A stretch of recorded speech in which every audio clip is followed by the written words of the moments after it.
लोकशाहीचा बुलंद आवाज, रिपब्लिकन वार्ता, महाराष्ट्र.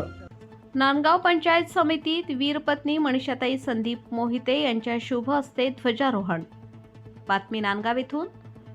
नाशिक जिल्ह्यातील नांदगाव पंचायत समिती कार्यालयात दिनांक 26 जानेवारी 2026 रोजी प्रजासत्ताक दिन मोठ्या उत्साहात साजरा करण्यात आला.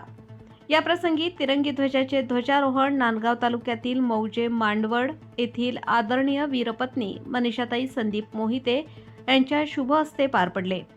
यावेळी नांदगाव पंचायत समितीचे गटविकास अधिकारी श्री किसन खताळे यांच्या हस्ते ध्वजपूजन करण्यात आले. पंचायत समितीचे माननीय मुख्य कार्यकारी अधिकारी यांच्या मार्गदर्शनानुसार यावर्षी पंचायत समितीतील ध्वजारोहणाचा मान वीरपत्नी यांना देण्यात आला. या कार्यक्रमास गटविकास अधिकारी श्री किसन खताळे यांच्या प्रमुख उपस्थितीत पंचायत समितीतील सर्व खाते प्रमुख, अधिकारी व कर्मचारी मोठ्या संख्येने उपस्थित होते. प्रजासत्ताक दिनानिमित्त हा देशभक्तीपर वातावरणात हा कार्यक्रम उत्साहात पार पडला. रिपब्लिकन वार्ता महाराष्ट्र न्यूजसाठी नांदगाव प्रतिनिधी Muktaram Bagul, Nashik. Subscribe now and press the bell icon.